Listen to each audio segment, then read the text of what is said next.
जय गुरुदेव। परम पुरुष गुरुदेव जी, जय गुरुदेव नाम। अलख अगम्य की पार में स्वामी तुम्हें प्रणाम। कोटि कोटि करूं वंदना, अरब खरब प्रणाम। चरण कमल बिसरू नहीं, जय गुरुदेव नाम। चरण कमल बिसरू नहीं, जय गुरुदेव नाम। आप सभी प्रेमी भाई बहनों, आप लोग सत्संग सुनने के लिए बराबर आप लोग ध्यान लगाते हो कि हमें सत्संग सुनने को मिलेगा। वैसे सत्संग तो वो मालिक ही किया करते हैं, लेकिन जब मालिक से आप जुड़ जाओगे तो मालिक के जो वचन आप कहोगे वह भी सत्संग ही होता है। जैसे समुद्र है, समुद्र में से नदी यदि निकल जाए, नाला निकल जाए, छोर कोई निकल जाए समुद्र का, और वह छोर जो है जाके नदी में जाके मिल जाता है, तो वह नदी समुद्र का रूप बना लेती है। या नदी नाला नदी में मिल जाता है, या नाला समुद्र में जाके मिल जाता है, तो वो समुद्र बन जाता है। ऐसे ही संत जो होते हैं, सद्गुरु जो होते हैं, जब अपने बच्चों के ऊपर, अपने भक्तों के ऊपर कृपा करते हैं तो अपनी धारा के साथ जोड़ देते हैं। अपनी धारा के साथ जब जोड़ देते हैं तो वह धारा धीरे धीरे धीरे धीरे उसमें प्रवाहित होने लगती है, और वह धारा जो प्रवाहित होती है, वह धारा जब सिमटती है तो अथाह सागर में जाके समा जाती है। ऐसे ही आत्मा को जब परमात्मा रूपी संत सद्गुरु अपनी धारा से जोड़ते हैं, यानी परमात्मा की धार से जोड़ देते हैं, तब वो आत्मा के अंदर परमात्मा की धार उतरती है। अब जब परमात्मा की धार उतरने लगी, अब भले वो छोटे पैमाने पर हो, लेकिन उतर तो रही है परमात्मा की ही धार है। तो परमात्मा की धार जब उतरती है तो परमात्मा के जो गुण होते हैं वो उसके अंदर आ जाते हैं। परमात्मा के अंदर जो गुण होते हैं उसके अंदर आ जाते हैं। अब उसके अंदर शीलता, क्षमा, दया, विरह, विवेक, नम्रता, दीनता, नाना प्रकार की जितने भी सद्गुण हैं वो सब जो है भक्त के अंदर आ जाते हैं। जब परमात्मा की धारा के साथ भक्त जुड़ जाता है, आप परमात्मा की धारा से आप जुड़ गए तो आपके अंदर ये सारे गुण अपने आप आने लगेंगे। आपके अंदर दया भाव आ जाएगा, क्षमा भाव आ जाएगा, आप ममता से रहित होने लगेंगे, मोह माया से ऊपर उठ जाएंगे, सबको एक समान समझने लगेंगे, सबके दुख सुख में भागी बनने लगेंगे, सबके दुख को अपना दुख समझने लगेंगे, सबके सुख को अपना सुख समझने लगेंगे।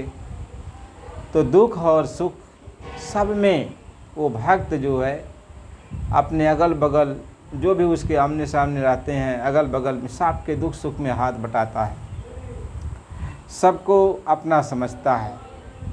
क्यों कि मालिक जब सबको अपना समझता है तो मालिक की धार उसके अंदर आ जाने के कारण वह भी सबको अपना समझने लगता है।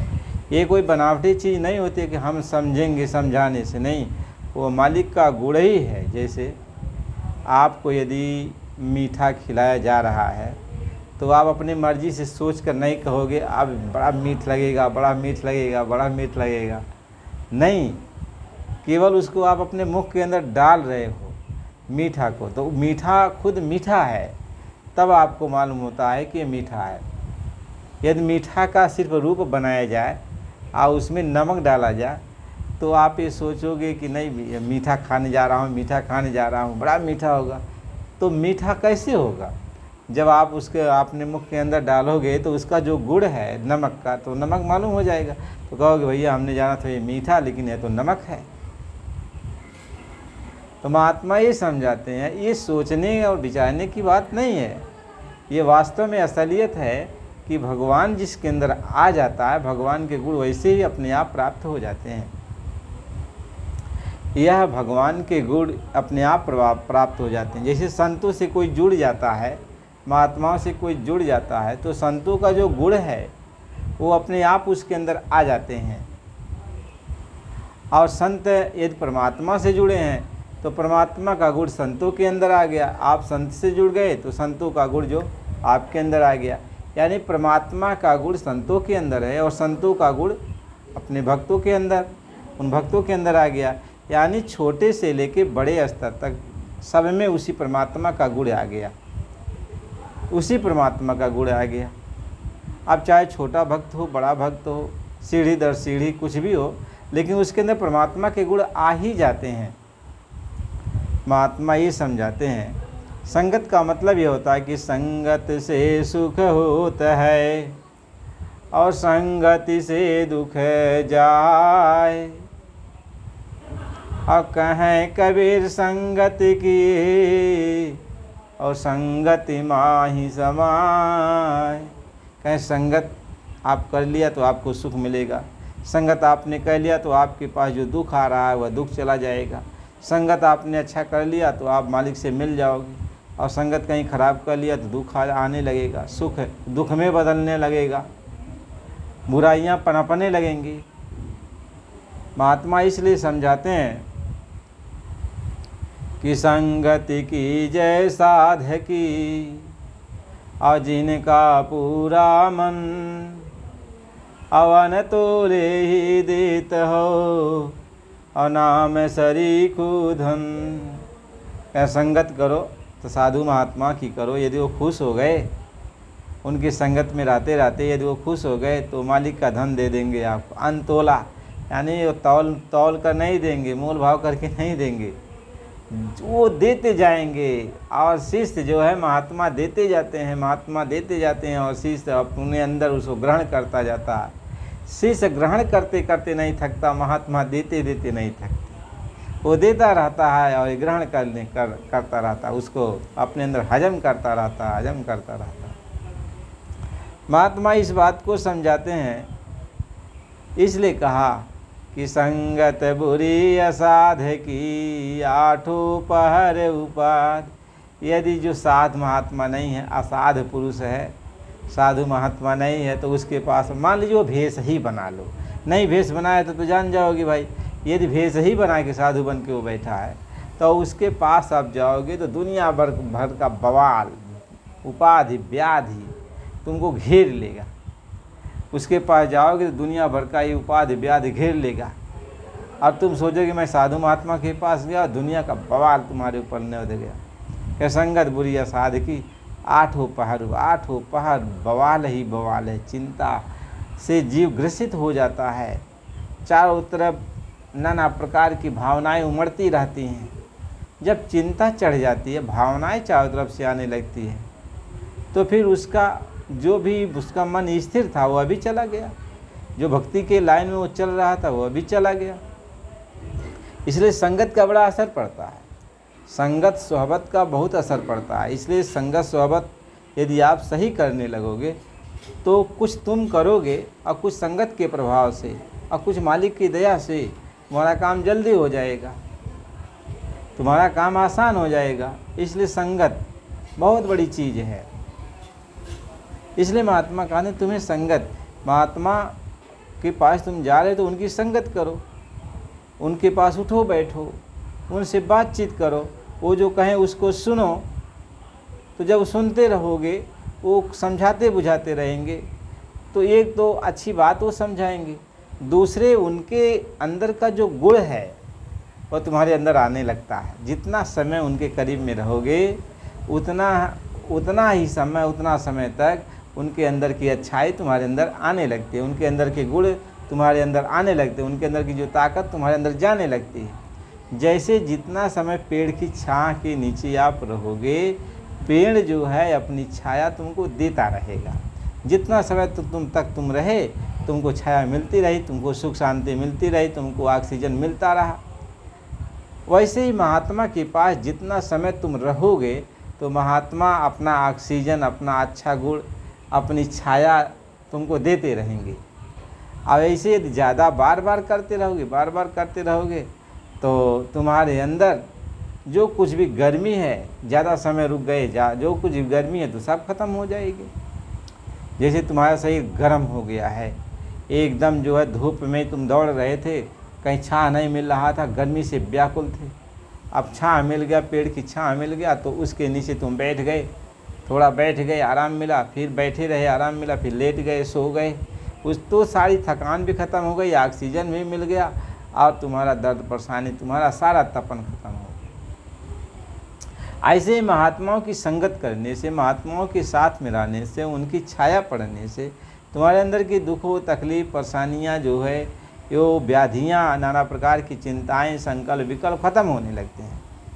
देखो, आदमी का दुख उसी जगह चला जाता है जब उसके अंदर की जो कमियां वो पूरी हो जाती हैं। यानी जिस चीज़ के कारण वह दुखी रहता है, जिस चीज़ के कारण वो तकलीफ़ में रहता है, यदि उसकी वो पूरी हो जाए तो फिर उसको सुख मिल ही जाएगा। हम महात्मा के पास किस ले जाते हैं महात्माओं के पास? महात्मा के पास जाते हैं अपनी आत्मा का उद्धार करने के लिए, हम अपनी आत्मा का कल्याण करने के लिए, जन्म मरण के चक्कर से बचने के लिए। तो एक तो आत्मा के उद्धार करने के लिए जाते हैं महात्मा की शरण में, लेकिन जब महात्मा की शरण में हम रहने लगते हैं तो जो दुनिया का तकलीफ़ है, जो दुनिया का कष्ट है, ये भी महात्मा दूर करने लगते हैं, क्योंकि वो ये जानते हैं कि ये दुनिया की तकलीफ़ इसका दूर नहीं करूँगा तो ये ज़्यादा दिन तक यहाँ ठहर नहीं पाएगा, ज़्यादा समय तक रुक नहीं पाएगा। तो तुम्हारे दुनियावी परेशानी को भी वो ख़त्म करते हैं। तुम्हें दुनिया में सुख शांति से रहने के लिए भी वो जो उताजोग करते रहते हैं और तुमको और तुम्हारी आत्मा को अपने घर पहुंचाने का भी उताजोग करते रहते हैं। तो उनके पास दोनों सुख मिल जाता है, क्योंकि ऐसा नहीं है वो कहेंगे कि नहीं तुम दुनिया में तकलीफ़ सहते रहो, चलो अच्छा तुमको ज्ञान दे देता हूँ, तुम भजन करके निकल जाना। और दुनिया जब तक यहाँ संसार में हो दुख ही दुख, मुसीबत ही मुसीबत पड़ी है, तो कहते नहीं तुम्हारे ऊपर तो मुसीबत ज़्यादा है, लेकिन इसका ज़्यादा यानी 12 आना तक हम मानो 3 भाग हम ले रहे हैं, 1 भाग तुमको दे रहे हैं। चलो 1 भाग तुमको दे रहे हैं, उसको भोगना।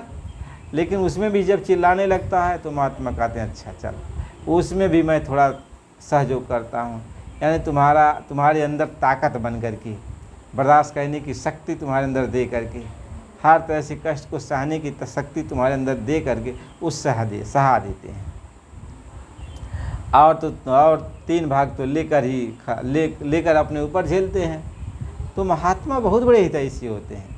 सद्गुरु कितना हितैषी, संत कितना हितैषी, कोई संसार में होता नहीं है।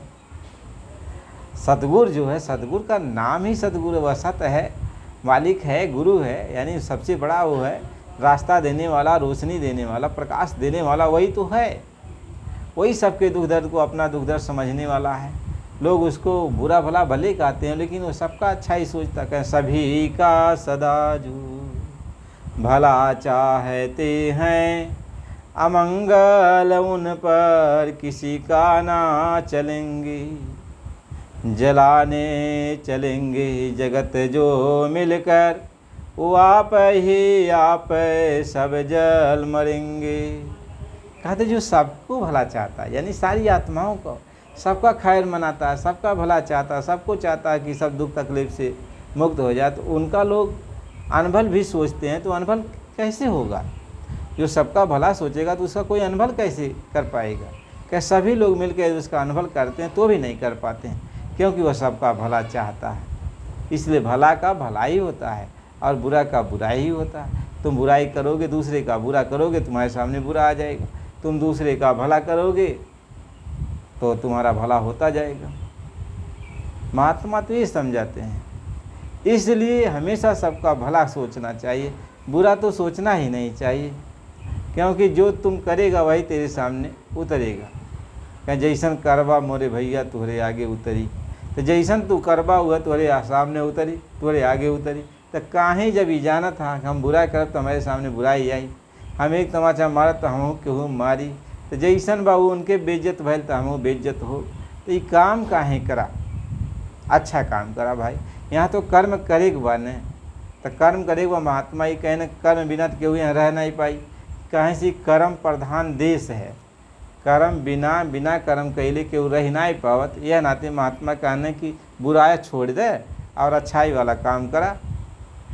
अच्छा वाला जितना काम बा उतना तू अच्छा काम करा और ख़राब काम मत करा। यानी केहू के प्रति मन से वचन से कर्म से जान था कि इनके तकलीफ़ पहुँची तो वो काम नहीं करा।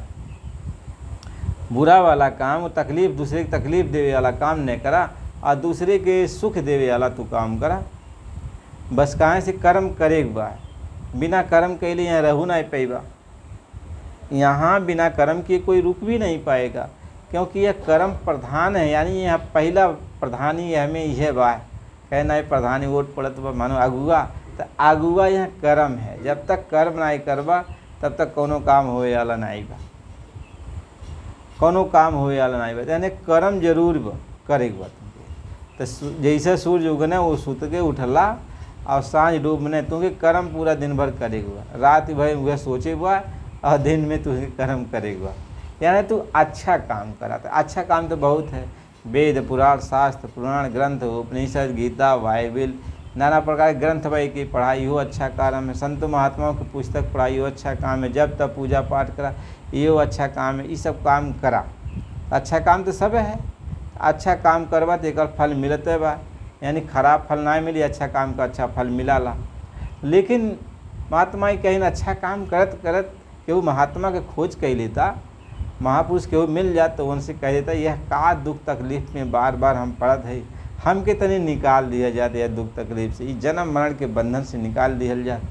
तो उनके पास जब जावा तो जन्म मरण के बंधन यदि छुड़ावे वाला हुई हैं, बंदी छोड़ सतगुरु हुई हैं, यानी वो बंधन छुड़ा सके न। जैसे तू बांधल बाटा बंधन में, मोह माया के बंधन में, जड़ चेतन के बंधन में बांध दिया गई बाटा। तो जे जानकार हुई ते ही छोड़ाई कि आत्मा कहाँ से कैसी बांधल बा। तो लोग कहें न अरे ऐसे, अरे बांधल सही बा। जैसे रसरी में, रसरी जौन है ओकरे जौन है गाय बैल के गटई में डार के रसरी ओके खूटा से बांधल जाला, तो वैसे सचमुच ही आत्मा बांध लिए, आत्मा बांध दिहल गई, जड़ चेतन में गठिया दिहल गई, जड़ और चेतन में एक मिलौनी गांठ हो गई बा। अब वो गांठ जे खोली ते ही ने तुमके आज़ाद कही पाई। तो यही में अच्छा काम करते करते अच्छा काम करते करते केहू महात्मा मिल गए तो उनके पैर पड़बा, उनसे सिजदा करबा, प्रार्थना करबा कि हे मालिक, यदि आप मालिक के रूप हो, आपके अंदर मालिक हैं, आप बंधन तोड़वा सकते हो, जन्म मरण के बंधन को आप काट सकते हो, तो आप मेरे बंधन को काट दीजिए, काट दीजिए। यदि वो सचमुच संत सद्गुरु हैं, बंदी छोर है, तो आपका बंधन काट देगा। तो जन्म वही अच्छा काम करते करते वही में बस एक काम कह दिए, ये काम तू और कह करा, एक काम और कह दिए, कहिए एक काम अच्छा काम करे था हम छुड़ावत ना है। महात्मा केहू ने कंठी माला छुड़ावे न, केहू के नीला पीला कपड़ा पहिरन ना छुड़ावे न, केहू के जब तब पूजा पाठ कौनो कर्म करतवा होके ना छुड़ावे न। महात्मा केहू को छोड़ते नहीं। इतना कहन तू अच्छाई के रास्ते पर चला, और जौन है हम यदि जन्म मरण के बंधन से निकले चाहता तो ये अच्छाई काम करत रहा, और हम तुमके जौन रास्ता बताओ थे, यह रास्ता पर जौन है थोड़ा समय निकाल के यह रास्ता पर तू थोड़ा समय दे, और यह रास्ता पर जब समय देबा तो तू आज जन्म मरण का बंधन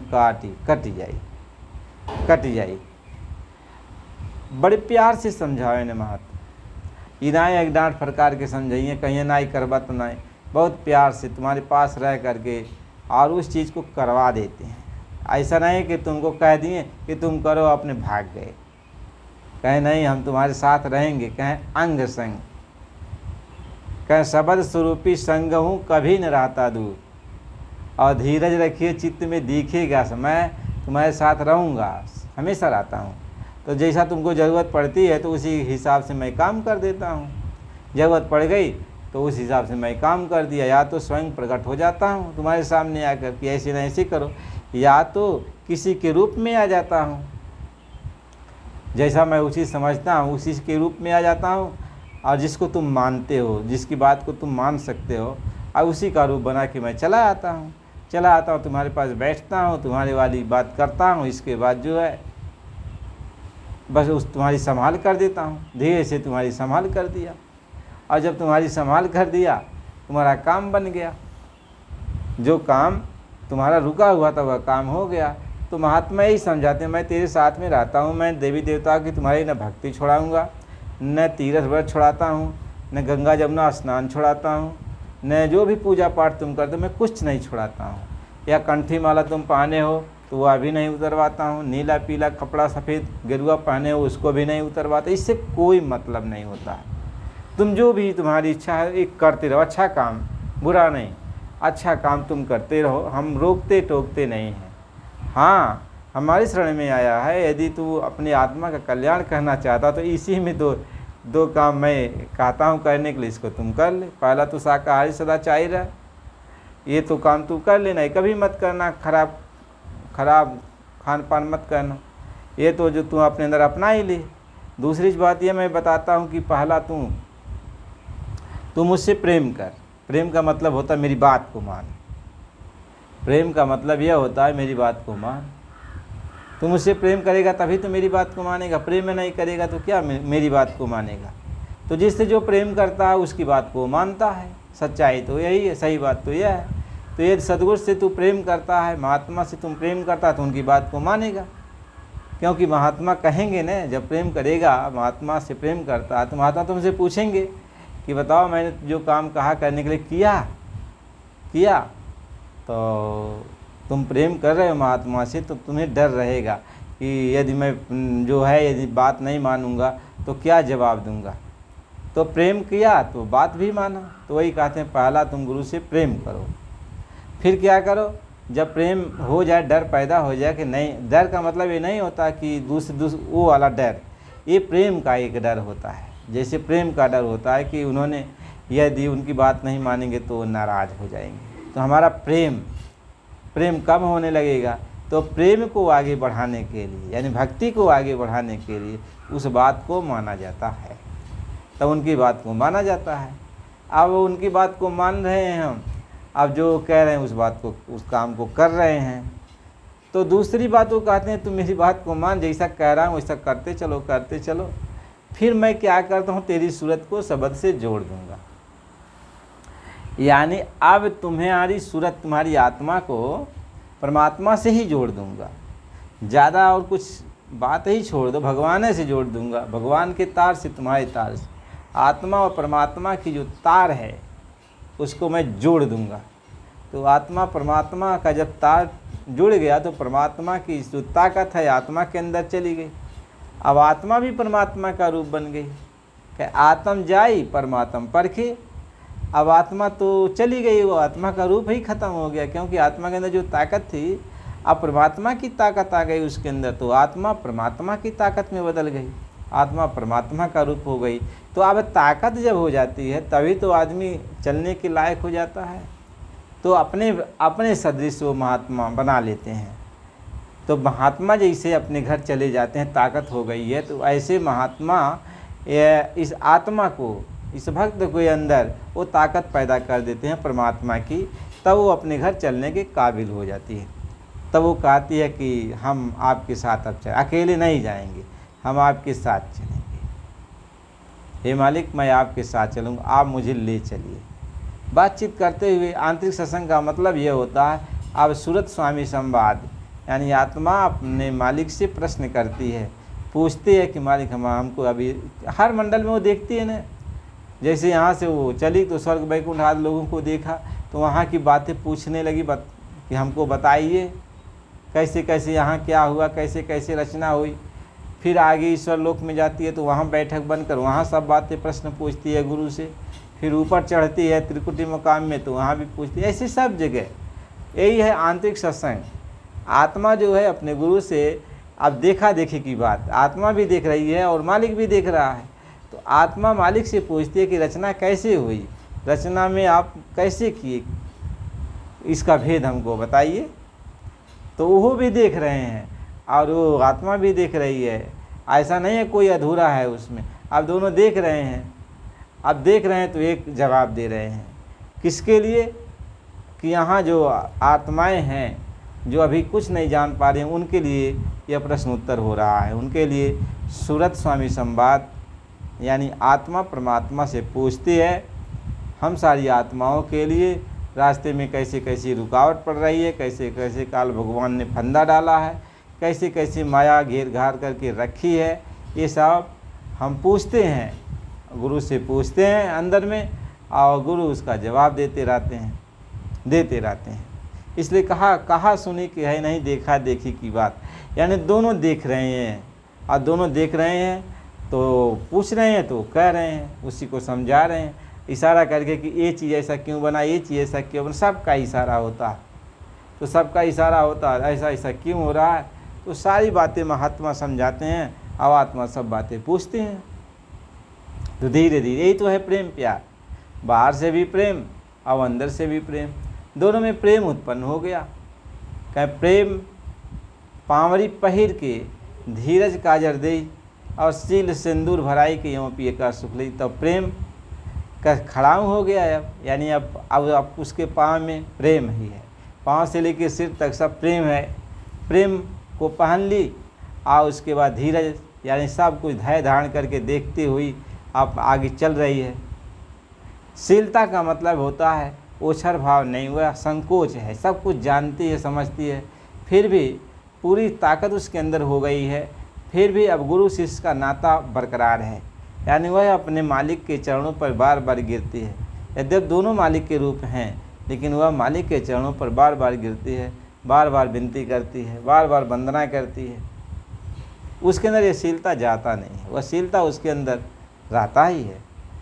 कहें सेवक सेव्य भाव बिन भवन तरह उर्गार, यानी यह भावसागर से पार होने के लिए सेवक और स्वामी का भाव तो जरूरी ही होता है। और जब दोनों अपने घर पहुंच जाते हैं तो न कोई सेवक, न कोई स्वामी, न कोई गुरु, न कोई चेला, सब मेरा वही एक अकेला, सब में वही एक मालिक। कहें बोध समुद्र में जाके समा जाती है। महात्मा इसी बात को समझाते हैं। तो संगत तो बहुत सोच समझ के करना चाहिए। यानी खराब संगत में आपको अच्छा लगता है, हम जानते हैं कि खराब संगत में दुनियावी बात चलती है, हंसी ठिठल्ली चलती है, समय जल्दी पास हो जाता है और उसमें जो है जो भी मन वाली खुराक मिलने लगती है, तो ऐसा हम करते हैं, हमारा मन उसी में लग जाता है। ऐसी खराब संगत में मन लग जाता है, रात में उसी के सपने आते हैं, दिन में उसी के साथ घूमता टहलता, उसी के बारे में सोचता रहता। महात्मा यही समझाते हैं। तो इसलिए संगत कीजिए संत की, तो संगत अच्छे लोगों की करो, संगत खराब लोगों की मत करो। क्योंकि खराब संगत करोगे तो आपका धीरे धीरे धीरे धीरे सब कुछ ख़त्म हो जाएगा। आप इतना दलदल में गिर जाओगे, इतना कीचड़ में गिर जाओगे, फिर आप निकल नहीं पाओगे। देखो जब तक तुम्हारा कपड़ा साफ रहता है, मान लीजिए आपका कपड़ा साफ है, बढ़िया खूब चमचमाता कपड़ा आप पहने हो और आप रास्ते जा रहे हो, तब तक कपड़े पर निहारते रहोगे। देखो कहीं कीचड़ उचड़ है तो बहुत बचा के चलोगे, कहीं कीचड़ का धब्बा ने हमारे कपड़े पर लग जाए, आप बहुत बचा के चलते हो। लेकिन संजोग से यदि आप कीचड़ में गिर गए तो आपके कपड़े जो है गंदे हो गए, तो फिर आप कपड़े की तरफ ध्यान नहीं दोगे, आप उसी कीचड़ में दौड़ने लगोगे। आप चाहे ये कहोगे अब तो कपड़ा गंदा हो ही गया, अब चाहे जितना गंदा हो, अब चाहे जितना गंदा हो, कीचड़ में दौड़ते जाओगे, कीचड़ पर कीचड़, कीचड़ पर कीचड़, कीचड़ पे कीचड़, कीचड़ में लोटोगे पोटोगे, कीचड़ में सब कुछ का। यानी कहने का मतलब यह है कि जब तक आप बुरे कर्मों में नहीं रहते हो, अच्छे कर्मों में रहते हो, तब तक तो बुरे कर्मों से बचाव हो जाता है, बच के रहते हो, कहते हो कि नहीं ये बहुत ख़राब काम है, इस काम को नहीं करना चाहिए। लेकिन यदि आप बुरे कर्मों में लिप्त हो जाओगे, थोड़ा सा लिप्त हुए तो थोड़ा डर पैदा हुआ, लेकिन फिर दूसरे दिन थोड़ा और कर लिया, फिर थोड़ा डर खत्म हो गया, तीसरे चौथे, ऐसे जब बार बार बुरे कर्मों में तुम लिप्त हो जाओगे, धीरे धीरे लिप्त हो जाओगे, तो बुराइयां ज़्यादा आ जाएगी। जब बुराइयां उसी कीचड़ की तरह यानी उसमें गिर गए, तो फिर अब नहीं देखोगे कि मैं अच्छा कर रहा हूँ कि बुरा कर रहा हूँ, अच्छा कर रहा हूँ, कुछ नहीं है, बस सोचोगे जो मैं कर रहा हूँ वही सब सही है, वही सब सही है। महात्मा इसी चीज़ को समझाते हैं कि जब तक बुराई तुम्हारे अंदर नहीं आती है तब तक अच्छाई के मार्ग पर चलते हो, लेकिन जैसे बुराई घर कर लेती है, बुराई अंदर तुम्हारे बस जाती है पूरा, तब तुम क्या करते हो, अब जो है ध्यान ही नहीं देते हो कि अब हम बुरा कर रहे हैं कि अच्छा कर रहे हैं। अच्छा की बात ही तुम्हें अच्छी नहीं लगती, अब तुम्हें बुरा ही बुरा, जो भी बुरा है सब एक बार अभी समझा बुझा दिया गया कि नहीं खराब चीज़ मत खाओ, मांस मछली मत खाओ, अंडा शराब ये सब मत खाओ पियो, तब तक तुम्हें ज्ञान है, नहीं खाए हो तब तक कहोगे भाई बहुत ख़राब चीज़ है। लेकिन कोई यदि चखाने लगे, तुम्हें धीरे धीरे थोड़ा थोड़ा खिलाने पिलाने लगे, चखाने लगे कि तेरे थोड़ा खा लो, थोड़ा खा लो, थोड़ा खा लो, ऐसे तुमको चस्का जब लगा दिया, तुम्हारे जीभ में, तुम्हारे दांत में उसके खून का, उसके मांस का जब चस्का लग गया, तो ये चस्का तुमको धीरे धीरे धीरे इतना आगे बढ़ा देगा कि तुम रात दिन शराब पियोगे, रात दिन मांस मछली खाने के लिए सोचोगे, रात दिन इसी में लगे रहोगे। और कोई समझाएगा तो कहेगा छोड़ो इसको, इसके पास मत जाना, ये बहुत ख़राब बात समझाता है। अच्छी बात को ख़राब बात कहेगा ऐसे ही में खाने पीने में विटामिन मिलेगी, ये मिलेगा, वो मिलेगा, कौन क्या जानता है क्या होगा क्या नहीं होगा, अच्छा भी जाएगा बुरा भी जाएगा।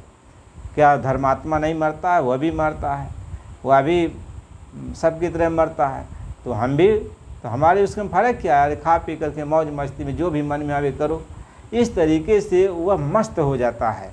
अब वह किसी को बात को सुनता ही नहीं है, क्योंकि वह कीचड़ में एकदम लथपथ हो गया, कीचड़ में एकदम लथपथ हो गया, एकदम उसी में खाना पीना, कैसे होता पड़ोहे का कीड़ा, अब उसी में डूबा हुआ, उसी का खाना, उसी का पीना, उसी में रहना, उसी में सब कुछ करना, उसको कोई क्या समझाएगा। ऐसे ही महात्मा ये समझाते हैं जो इसमें विषयों में एकदम घुल मिल गए हैं, विषयों में लिप्त हो गए हैं, उनको हरि कथा क्या अच्छी लगेगी। ये तो घूम घाम करके महात्मा की बहुत बड़ी कहीं कृपा हो जाए, उनको घूम घाम करके घेर घोर घार करके और इस मार्ग पर ले आके खड़ा कर दे, तो ये समझ लो कि महापुरुष की बहुत बड़ी कृपा हो गई कि तुम्हें कीचड़ से निकाल कर, अभी पड़ोहे का कीड़ा था तुमको जो बाहर निकाल दिया है, बाहर निकाल दिया, अब तुमको साफ करके करना चाहता है, तुमको साफ कर दे, सत्संग जल से साफ कर दे। इतनी बड़ी बात है। ये जो शाकाहारी लोग हो जाते हैं छोटी बात नहीं है, ये महात्माओं की, भगवान की बहुत बड़ी कृपा है कि ये लोग शाकाहारी बन गए, इतन यानी किनारे आ गए हैं। अब वो यदि संगत में लग जाएंगे, अच्छे लोगों का साथ करने लगेंगे, तो उनके अंदर की ऊपर की जो बुराई है, यानी ऊपर जो कचरा लगा हुआ वो भी साफ हो जाएगा।